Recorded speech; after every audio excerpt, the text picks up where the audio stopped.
Hi guys, I'm Mark Scott Zickery and today is Christmas Day 2021 and this is the first Christmas that my family and I will be celebrating without my baby brother Shaun, whom we lost to non-alcoholic liver failure a couple months ago, and I've been asked to do a remembrance of him so that when his children are older they can know a little bit more about who their dad was. And so on Christmas Day, as I'm about to go visit my brothers and their families and my stepmother, I wanted to just talk for a few minutes about Shaun and share my memories of him and let you know a bit about who he was and how he journeyed through this life. So um, he passed away at 43, terribly young age, of course. I never thought that the youngest of my siblings would be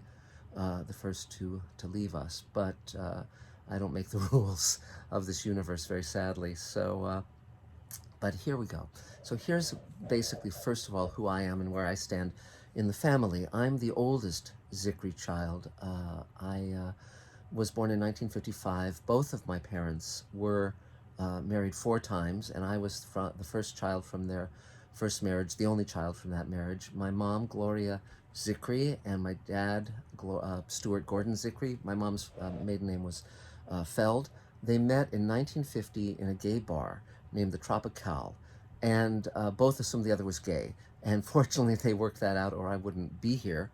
But they were married 5 years before I was born, and I was born in 1955. And when I was about 3, my dad and mom got divorced, and I was raised by my mom.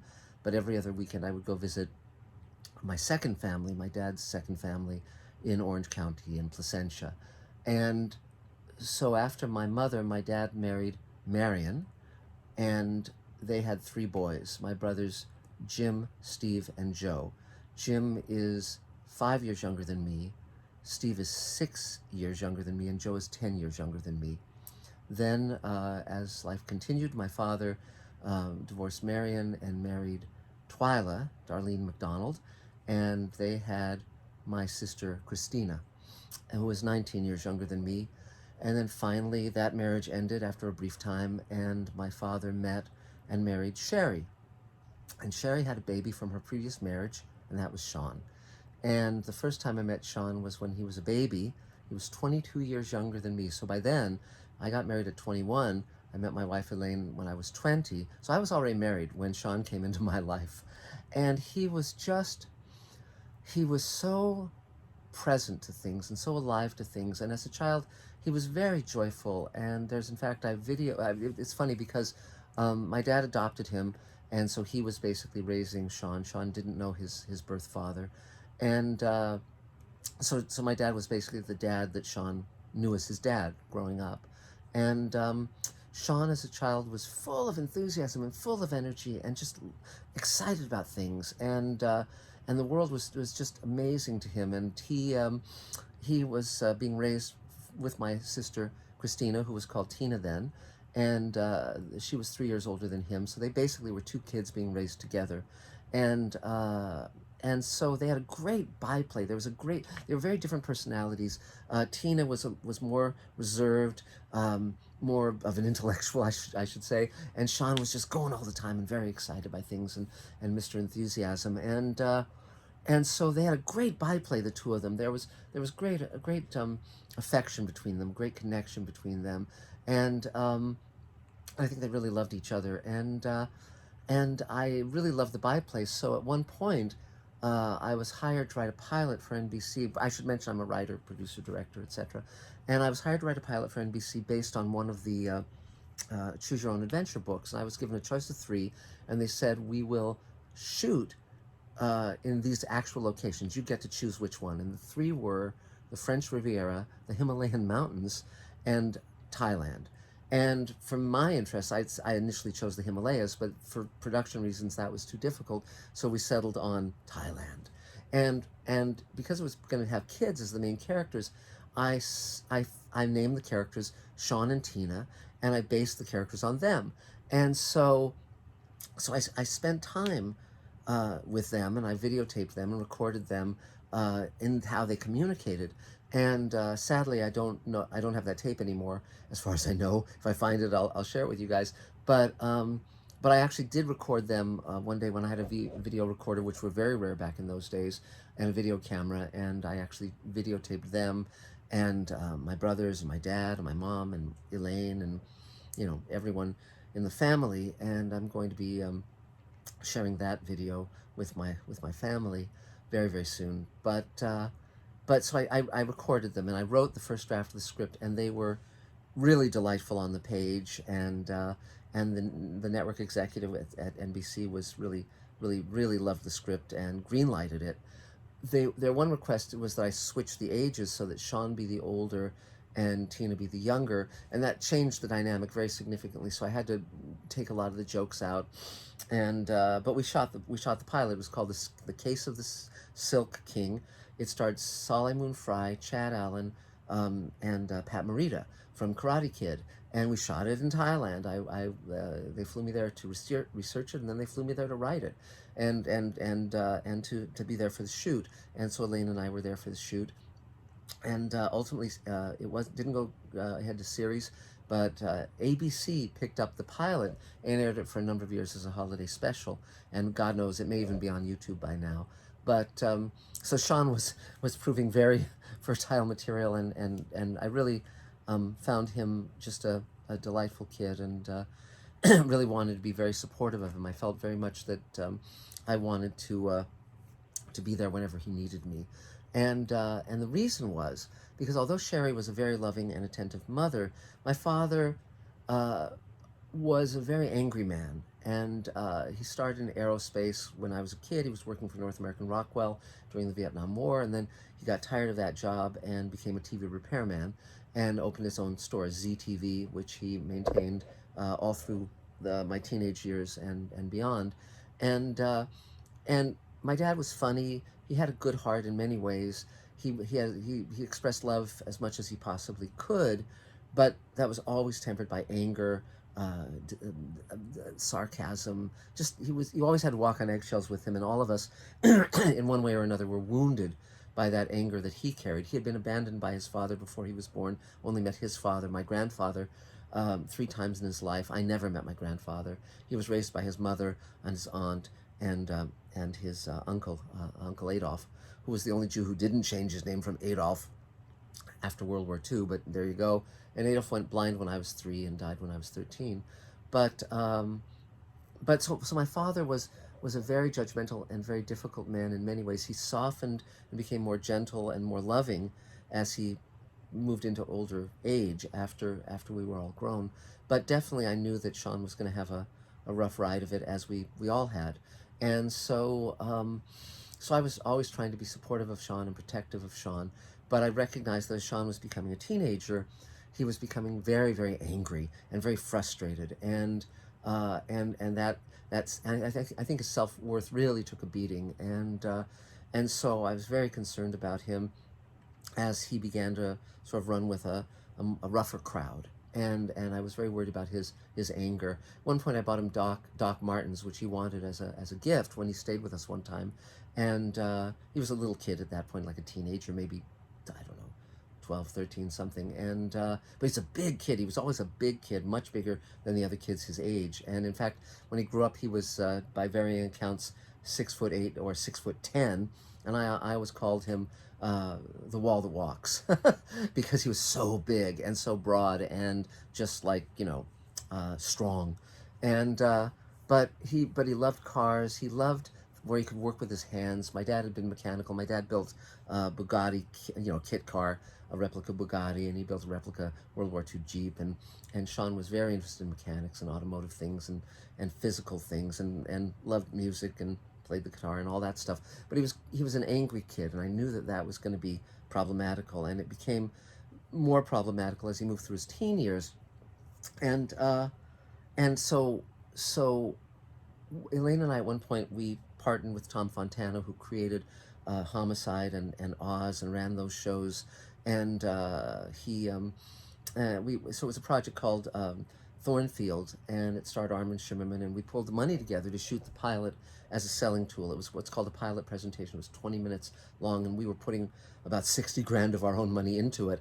And so we hired the director. We ran the team. It was our script. Tom was basically advising us and sort of being a mentor, but it was every creative decision was ours. And so we were it was a many days long shoot, and with Armin Shimmerman, and we at one point we were at night on a mountain, and in the Angeles forest. It was cold and dark, and we had a big crew, and we had a ton of kids there and actors, because this was a flashback to when the character was a child. He was a very angry man, and he was a crusading journalist and a champion of the oppressed and all of that. And it would have been a great show, but at that point, I got a call from my brother Steve, and what had happened was, and this I only learned later from Shaun telling me, was Shaun at that point had kind of fallen in with a very rough crowd, and at that point he was hooked on crystal methamphetamine, and he was also dealing drugs, and so he was carrying a gun and a pager, and headed for nothing good, nothing good. But at one point he was with his other drug addict friends, and the cops burst in. And Shaun was the baby of the group. He was still a teenager, and he was, and he didn't have, amazingly, he didn't have drugs on him at that time. So everyone else was arrested, the men and women who were there, but they had, they liked Shaun. He was their friend. And so they said, well, he's not with us. He was just here to use the shower. And because he had no drugs on him, they didn't arrest him. They didn't take him in. He wasn't guilty of anything as far as they knew, but he still was, on drugs and not in his right mind, of course. And but all of a sudden he finds himself out on the street with no money, nowhere to go, and no home. And by then my dad and Sherry had kind of tried tough love, and they had kind of basically put a wall between themselves and Shaun, because he wasn't interested in cleaning up his act at that point. So he called Steve, and my brother Steve, and Steve said, well, you can crash on the couch tonight at his place. But Steve called me and said, look, I cannot have him here more than this night, overnight. So you're going to have to do something with him, if anyone is. And because I was the oldest brother. So Elaine and I were up to our eyeballs in production. We were directing. Well, we weren't directing. Our friend Robbie Michael was directing, but we were executive producing. We were the writers. It was our baby. But because it was Shaun, and because he was my baby brother, of course we stepped up. So Elaine and I talked about what we were going to do. And Elaine is very, very tough. She has a sweet, gentle nature, but she's really tough underneath and strong. And she had worked on hotlines, suicide hotlines. She'd worked with people in crisis. She was in training to be a therapist when I met her. She would have been a great therapist. She ran a federal program for seniors and the elderly before I became successful enough as a writer for both of us to, work as writers and make a living. So Shaun, we pick up Shaun, and Elaine says to him, you either decide to go into rehab now, or you tell us where to drop you. Now, Shaun had just been intending to maybe crash on our sofa for a week or something and continue on his way, because he was on drugs, and that was the way it was. But when Elaine said, you either clean up your act and agree to go into rehab, or we'll drop you at whatever corner you want, that really knocked Shaun back, and it really kind of shone the light in his eyes. And so he agreed. He agreed he would go into rehab. And we talked to various places, and one of them that seemed like a good fit said, well, we can't take him until he can pass a drug test, and that'll take about a week for the drugs to flush out of his system. So we had Shaun on our sofa for that week while we were shooting, while we were doing all this stuff. And my thought was, if we let him into our world to see what it's like to have a loving marriage, to have friends who are close and loving and have their acts together, it might wake him up to the possibility of what life could offer. And because he always had a big heart, and he always wanted love and belonging, and I think he had just chosen the wrong people to be part of, because he talked about these drug people as his family, as his friends, and of course they were nothing of the kind in the long run, but he was someone looking for where he belonged. And so over that week, his system cleaned out. He got his mind back, basically, and we took him to Big Mike, who ran this halfway house, this rehab place. And 12 steps. And Mike said to Shaun, because Shaun was huge. I mean, really, he was like big, and he had these big hands. And Mike said, one of the rules of the house is you do not put your hands on anybody, meaning no violence, no fights. And Shaun understood that, of course. And it was, at first, it was a bit of a rocky road. At one point, I think they did throw him out, and we had to find another place for him. But by then, he was on the path. And you know, tough love would have said, well, don't give him an inch. But no, Elaine and I decided we'll let him screw up once. And it wasn't with drugs, it was just breaking the rules of the place. You know, there were many, many rules of behavior. And so it wasn't that he was back on drugs at all. So we found another place for him. I think Big Mike even referred a place for us. And and that one caught, that one stuck. And it was amazing to see Shaun blossom, because here was this good man, this good guy, this good kid whose heart was full of love, whose heart was waiting to be filled, and who what saved him, I think, because I knew he was either going to end up dead or in prison, you know, if we didn't intervene, because he was on that road. He gave me a bullet as a keepsake, and I'll have to find that at some point, because that was from the gun that he was carrying, and he, you know, it was a cop killer bullet. It was a Teflon coated bullet, and I saved it as a memento, and and Shaun. Because Shaun always was interested in guns, even throughout his adult life, he found guns fascinating. But fortunately, it was no longer in a way that could have led to, you know, murder and ruin. But so he cleaned up his act, and he got into 12 steps, and he stayed in 12 steps. Thank God. And he very quickly, at first he thought he might be able to drink alcohol, but very quickly it became clear that he couldn't. It was just no drugs, no alcohol, and but he got real friends through the program and real connection. And he joined a church, and started to fill his life with good examples.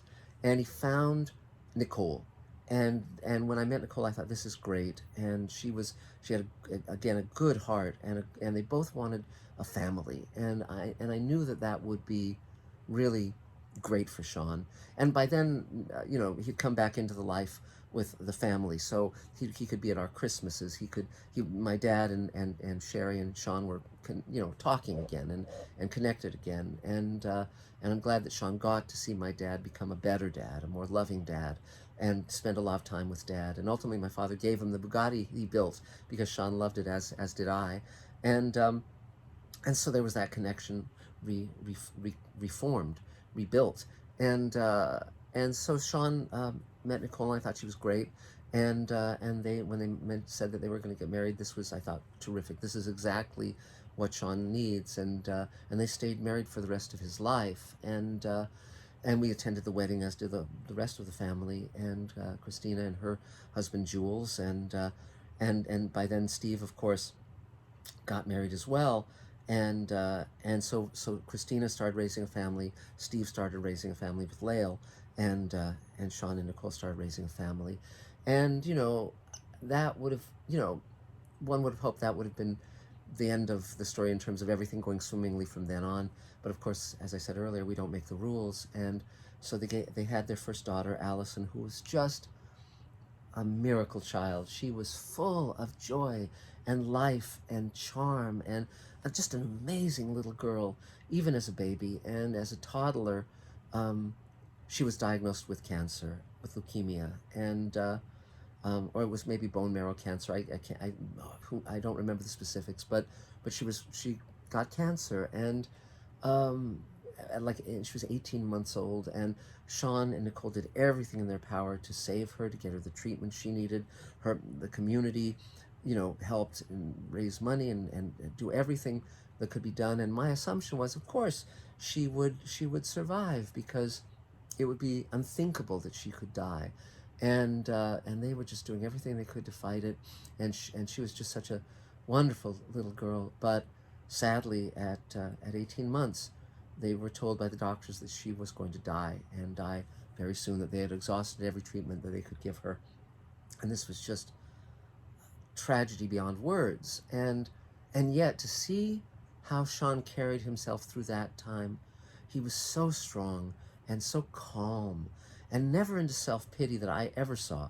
He was loving, he was there when he was needed, And the night that Allison died, I went to the hospital, and Shaun and Nicole were in the hospital bed with this little baby, and the family was coming in to say goodbye to her. And it was, I felt the weight of this tragedy and the weight of this, the sorrow was just like an ocean that engulfed you, because it was so wrong and so tragic. But Shaun, through this, and Nicole were so strong and so loving, and they were there for Allison.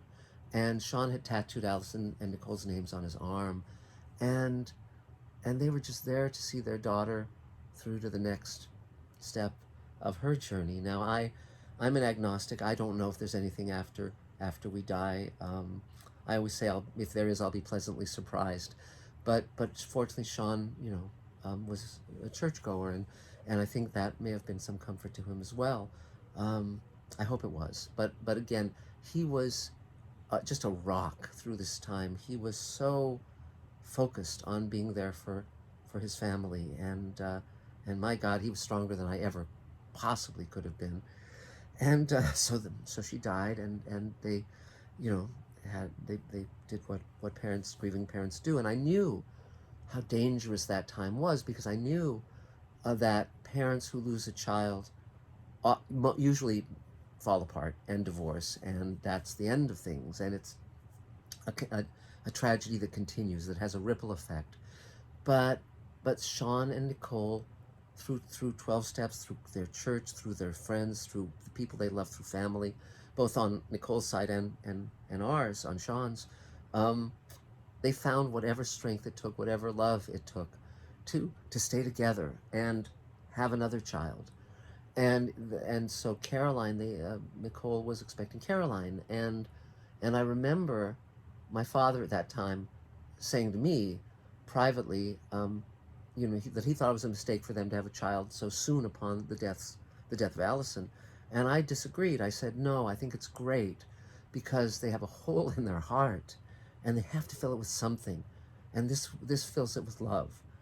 And he said, well, I see your point. I see your point.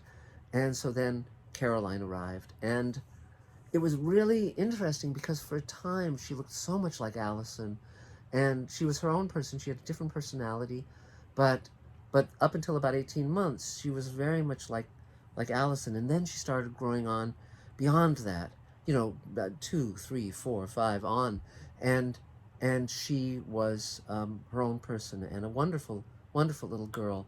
And then they had their little boy soon after that. And so when we would get together for Christmas, it was Steve's kids and Nicole and Shaun's kids, and and by then Christina and her husband and her 2 children were up in Seattle, so they didn't tend to come for Christmas, but they were in communication, and Christina would sometimes come down here as well, and she felt this connection to Shaun. She felt, that, I mean, we were all a family. It was interesting, because although we were all from, in a way, broken homes, the children of divorce, we all, I never called my brothers or my sister half brothers or half sister or any of that.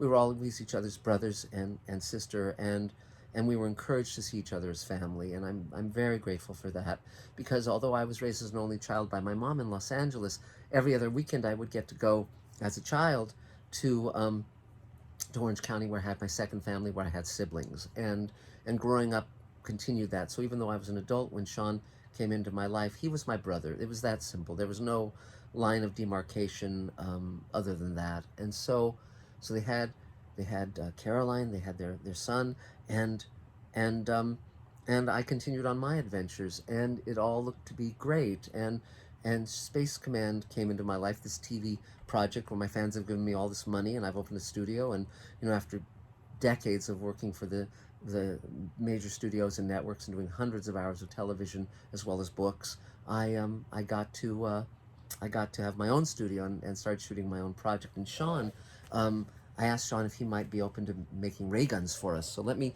show you the ray gun he built.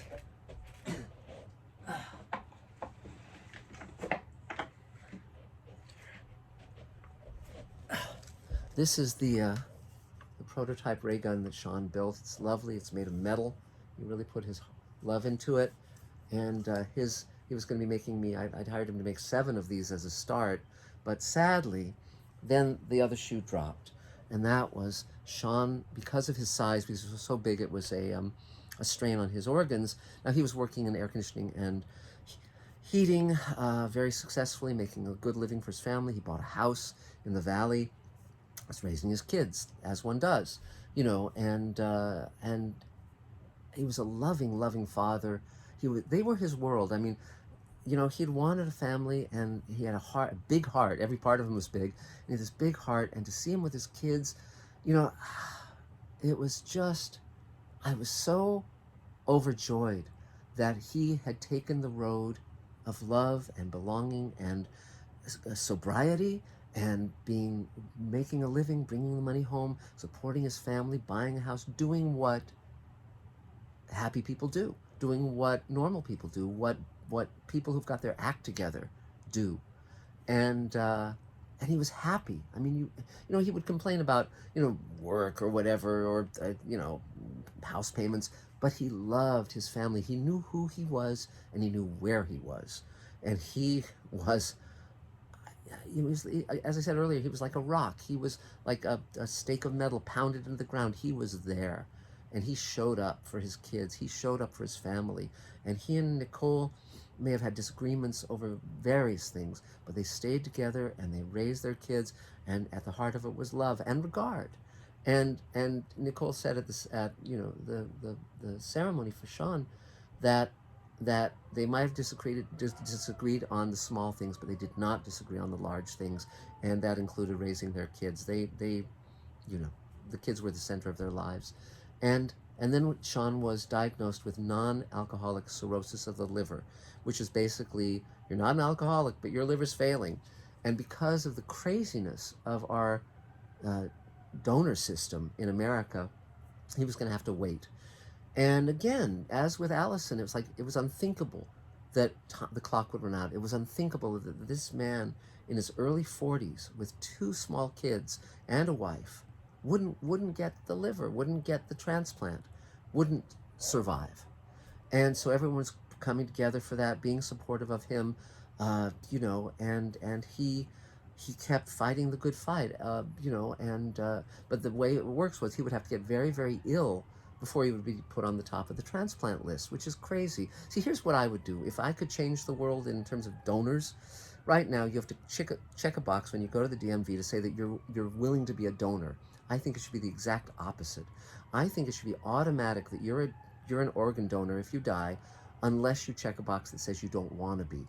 Because what would happen then is enormously more people would be donors, because it's like, you don't have to choose that. You just have to choose not to do it. And I think the majority of people would choose that because the kindness of it, the importance of it is so vital. And so Shaun was fighting the good fight, and he was getting more and more ill, and still showing up for his kids, still being there. And but he started to look, a little. I was going to say green around the gills. He was getting jaundice and things, and but still, being positive. He was never. I never saw him self pitying. I never saw him complaining in a way like, why has this got to happen to me? Never any of that. It's just like he was a guy who had a job to do and a person to be, and he knew who he was meant to be, and he was being that. He was right there on the surface. This guy was, when he held his children, when he was talking to them, there was such, I mean, it was just like the sun shining. He just came alive. He loved his kids. He loved his kids, and he loved having a family. He had found where he was supposed to be. He had found home, and my God, so many people never do. So many people have lives that don't matter. They die. No one mourns for them because they never stepped up. Because it's not, I've said in this life, when you encounter obstacles, you either step back or you step up. There's only two directions. And he stepped up big time. And he was in physical labor. He was doing the air conditioning and heating stuff, which was hard work and physical work. But because he was servicing like businesses, warehouses, supermarkets, office buildings, big stuff, not just like a little air conditioner you put in someone's home. And finally his body broke down where he couldn't do it anymore, and he was still looking for ways to make a living, ways to be there for his family. And ultimately he and his family, because they weren't getting the transplant, they weren't getting to the top of the list. California was very screwed up in that way, and so he and his family decided to sell their house here in the valley and buy a house in Pittsburgh, where Nicole's family, where her sister was. And she and Shaun and the kids bought a house. They sold a house here, bought a house in Pittsburgh, moved to Pittsburgh. And he had never, of course, been in snow or East Coast weather, so that was a transition. But theoretically, they would get a better shot there, and and it would work. He would survive, and we just assumed that that's what would happen. At least I did. I know that Nicole and Shaun were having conversations about, if this doesn't work, if I die, here's what we want to do. Here's what we want for the kids. Here's how we want to make it all work. Now, fortunately, Nicole's father moved out there with him, with the family, and they arranged to help him get a house just on down the block across the street. So Nicole's family were there, her sister, her dad, which was great. And my brothers and Sherry and I were here, and Sherry would go back and forth to Pittsburgh to be there for them. And we were all just kind of fighting the good fight. And I would talk to Shaun, I would call him, and we'd talk, and it was just, but it was clear he was getting more and more ill. And Sherry was telling me about his trips to the hospital, because again, Shaun didn't complain. It wasn't like he didn't see the value of making himself the center of attention as someone who was, needy, or, he'd grouse like anyone would, but he wouldn't. I've known people where self-pity has a big reward for them, and Jesus, these people are not pleasant to be around, because they're just, it's all about them. It's all about their ailments. That's why, there's the joke about old people. It's like, all they've got to talk about is their ailments. Their knee is giving out, their shoulder is giving out, their, what, blah, blah, blah, blah, blah. And he was the opposite of that, the antithesis. He wanted to know how we were. He wanted to know what was going on with Space Command. He was delighted in other people's happiness, delighted in other people's success. That did not in any way diminish him. He didn't live also in envy. He knew that he wanted to earn more money. Who doesn't? But it wasn't like, oh, gee, Mark, you earn more money than me because you're a writer. No. He was grateful. He knew that I had stepped in when he really needed it, when there was no one else there to do that. And again, fortunately, at that time, I was earning a good enough salary where we could do that, and we could, even though we were in the thick of production, we didn't say no to his need, because he was family and we loved him, and we stepped in for him. We cared, and so he knew the power of that in his life and in other people's lives, and he was there for the people who needed him. And I never saw him waver from that. He was, once he started on that journey, he was totally committed, 100%. Never. My dad, it's interesting, because my dad, we all of us had to build solid relationships when we really didn't have the examples of them, in a way, because my father, as I said, was married 4 times. My mom was married 4 times. It was just, a rough road in many ways. And so for those of us who found love and marriage and family, we had to build that up from the ground, because we didn't have solid, strong examples. My father once said to me, he stayed in LA. He had a chance to move out of state, and he stayed in LA, or in Orange County, because he wanted to be a father to me. He wanted to be present in my life as his father had not been in his. And so to that degree, my father was responsible, and he was a loving father and a good father. But his anger, his resentment, he didn't like people. He didn't trust people. He was wounded by his childhood in a way that caused ripple effects in ours. And I'm still carrying those wounds of my father. That although he loved me, love was, using the word love was dangerous. Saying you were happy was dangerous. Exhibiting happiness was dangerous, because he would cut you down. He would hurt you, not physically but emotionally. And so Shaun knew that too. So he created a family. He created a loving world for himself and for those around him, far superior to what my father was ever able to do for any of us. And I never saw Shaun exhibit anger toward his kids, ever. He might, get tired of, all the caterwauling, as any parent does, but my God, he loved those kids. They were like a birthday cake to him. I mean, he just wanted to eat them up. And but so then Shaun moved to Pittsburgh, and Sherry told me that he was having a lot of incidents, more and more time in the hospital, really, really going down. And there were a couple of times when they summoned him to the hospital saying that there was a transplant liver available, and it proved not to be the case for one reason or another. And one of his friends I know wanted to donate a liver, but was a couple of years over the limit. And gosh, in my heart of hearts, I wish that had happened, because I want Shaun here. I want him to be with us, and I'm sure that all of his loved ones do. But then, of course, it didn't go that way, and so Shaun, Sherry called me, his mom, my stepmom, and she said, "Well, it looks like he's going to die." And this was a few days before he did, in fact, pass away, and I was very, very sad. You know, it, we always knew there was this possibility, but you don't, from TV and movies and even friends in my life. When I was a kid, everyone who got cancer died. Everyone. It was a death sentence, period. 100%. Everyone I knew who got cancer died. Now, many of my friends have survived cancer. Medicine has progressed, and things are better. And so now when someone gets cancer, you hope they'll make it. And Shaun was the first person I ever knew who needed a liver transplant. And I so wish it had gone another way. I so wish. I have resentment against the medical establishment. I wasn't there. I can't comment on his treatment or his care, but I just wish there had been an alternative where he could have gotten the transplant he needed. And ultimately it could have come from a living person. Initially they were saying it had to come from someone who had died, so there would be the full liver, rather than they can transplant a portion of a liver and it grows. But in California, they were saying he would need a liver, from someone deceased. In Pittsburgh, they were saying it could be from a living donor. So, but when he passed away, it was like, wow.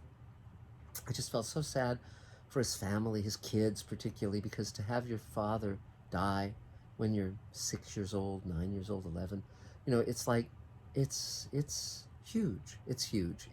It's I mean, I lost my mom when she was 63, but I was an adult. She'd seen me succeed. My father amazingly made it to 80.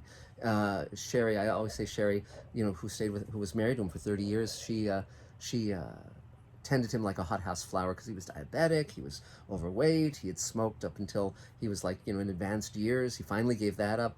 But it was like, for that guy to make it to 80 was amazing. But fortunately, it's great that he did, because first of all, he had a look. My dad had a look that pretty much looked the same from about 30 to 80. He was bald-headed, olive-skinned, big nose, heavy set. He pretty much looked the same from about 30 to about 80. He didn't. No way did he look 80. He had a young voice. He had a voice like my voice, a soft voice, and so to meet him, you wouldn't have assumed he was ever that old, which is amazing. But as I say, when he got older, he and Sherry stayed together until he died, and she was a great wife to him. But as I said, he softened in older age, in retirement. He found therapy. He found ways that medication and things that made him a kinder soul.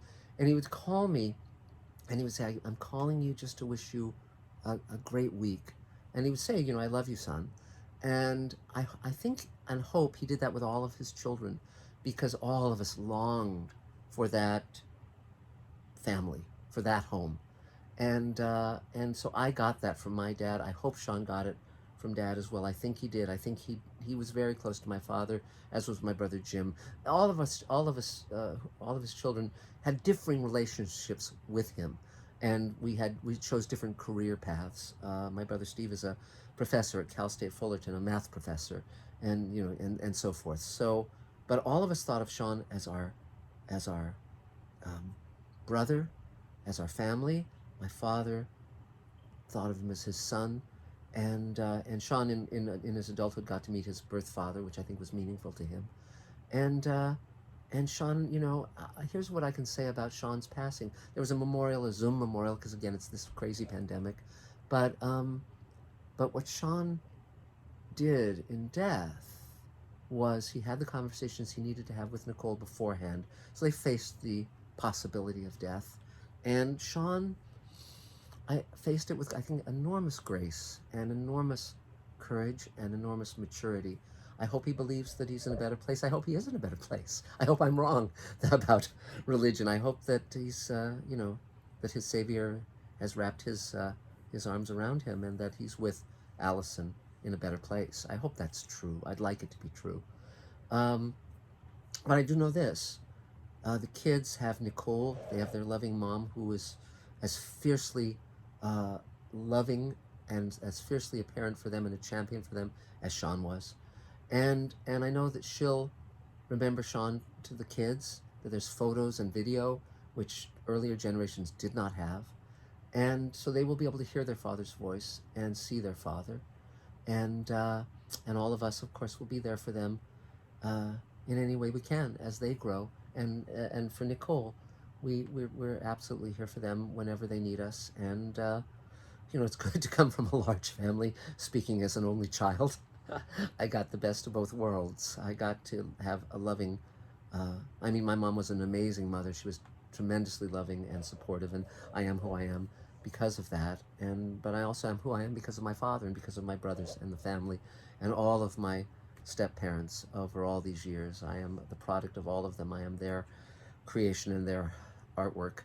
But for Shaun, what I observed from the moment we reached out to help him, he it was like a lifeline, and he grabbed that lifeline and he pulled himself to shore, and he stayed planted. He stayed on solid ground, and I just can say that I loved my brother Shaun. I was I told him many times over the years how proud I was of him, that he had made this life. He built this life. It did not come easy, and but he wanted that, and he got it. And Sherry loves him, and his kids loved him, his wife, and us, and all of us. And so, when Sherry was after Shaun died, I talked to Sherry, and I said, I don't, I'm sad that Shaun is gone. It's hard to believe, but his life was not a waste. If he hadn't, he knew what he wanted. He wanted love. He wanted belonging. He wanted family. And that was what saved him ultimately. It wasn't me that saved him. I was there when he needed me. But it was Shaun who saved himself, because he embraced the 12 steps, because he embraced what was offered to him. And he did the work. The 12 steps is a day at a time. And he had a lot of days from when he was like 19 or so, when we intervened, to when he died at 43. And he used his time well. My God, he used his time well. He, I wrote a book about my mom not long ago, and I said, I think the only thing really that matters that should be put on a tombstone is he was loved or she was loved. Because unless you have love in your life, unless you are loving to someone, and that doesn't mean husband, wife, parent, child, it's anybody. It can be your dog, it can be, someone that you give $20 to on Christmas. It's kindness, it's compassion. Love for me is an active verb, as is compassion. You have to put it into play in the world, and I have, of course, and Elaine has, and Shaun did. Shaun did. I would go to these backyard barbecues he would throw, and I'd see his friends, and they really cared about him, and he really cared about them, and their family, the relatives. Family is a tricky beast. You can agree with your family or disagree with your family, but still you hold them to your heart, unless they are actively toxic or, dangerous. But Shaun was, I can say that Shaun lived the fullest life I think he possibly could have. I think he was there for his friends. He was there for his wife. He was there for his kids. He was there, and and he did not have an easy road. I mean, if I could have written the story of his life and given it to him, it would have been, he gets married, he has kids, he lives to an old age surrounded by his children and grandchildren and great-grandchildren. And that wasn't to be. But just as my mom's death was not a tragedy because she got to see me make a success of my life, she got to see who I became, Shaun's life was not a tragedy because he got to see what he had built. And he had built these two wonderful children. He had built this loving family, this marriage that he'd stayed committed to. He did not have clay feet like most people have clay feet. My dad certainly had clay feet. I certainly do in my way. But Shaun, I think, was the best person the best man, best father, best husband, best brother uh, I could have wished for. You know, I feel very proud of the fact that I intervened when he needed help, and I'm very proud of him at what he did with the chance that I provided. So here we are. It's Christmas 2021. When his kids are grown, I hope they get to watch this video. And here's what I can say, thinking back on all of this, because when I said to Sherry, it's not a tragedy because he lived the fullest life he could have lived. He left people behind who loved him. And as sad as I am that his children are so young and will not get to grow up and see their dad and share their lives with their dad in the way that those of us who have parents into adulthood can, they know that he loved them, and that will be reiterated to them throughout their entire lifetimes by those of us who were witnesses to it, who saw it, who were there. And I'm very glad that they can watch Shaun on video. I'm going to provide the video of him as a kid, which I think they will be delighted by, because in that video he is so full of life and so full of joy. He just gone to Disneyland and he was telling me all about it, and it was just utterly, utterly charming. Just this lovable little big kid. And here's my thought about all of this in summation. My life is better for having known Shaun. My life is better for having helped him. I'm so proud of the family he raised and the man he became. And I'm so glad that I told him that. I'm so glad that I told him I loved him. And more than that, let's think about the span of human existence on this planet. Until maybe 50 years ago, 100 years ago at most people didn't make it out of their 40s. You know, most people lived into their 20s, 30s, 40s, and were gone. That's why old people were so venerated, because they were so rare. And now, of course, we expect people to live into old age. We expect people to make it into their 60s, 70s, 80s, and beyond. You know, and so when we hear of someone dying in their 50s or in their 60s, we go, oh, they were so young. This is not the case 100 years ago. 100 years ago, and every time before that, if someone died in their 40s, that was a full life. That was what people did. They lived into their 40s. They had kids, you know. And also, almost every family had at least one child or more who died. So the experience Shaun had and Shaun's family had was the experience that most people had until very recently. And yet, Shaun had the courage to raise a family even after Allison died. He had the courage to be there for his kids and his family, even when he was physically falling to pieces. He stayed strong. And so I don't think of him as a tragedy. I think of his death as a loss, a serious loss, a grave loss for his family and his children. But I know that they will be embraced by a loving family. I know that they will be able to know who their father was, and they will be able to know that their father loved them to the absolute ultimate length and breadth that his soul was capable of. He had a big heart. He was a big man, and it had nothing to do with his heart, with his height. It had to do with his heart. And so here we are at Christmas. He will be remembered. He will be loved. And my God, if there's a heaven, I will be glad to see him, and I will be glad that his family can join him ultimately there. And if there's not a heaven, I am blessed for having known him and loved him and been there for him. And I wish all of us, including his children and Nicole and the rest of my family and all of you, a happy Christmas with people you love and who love you. And we'll talk again real soon. Bye, guys.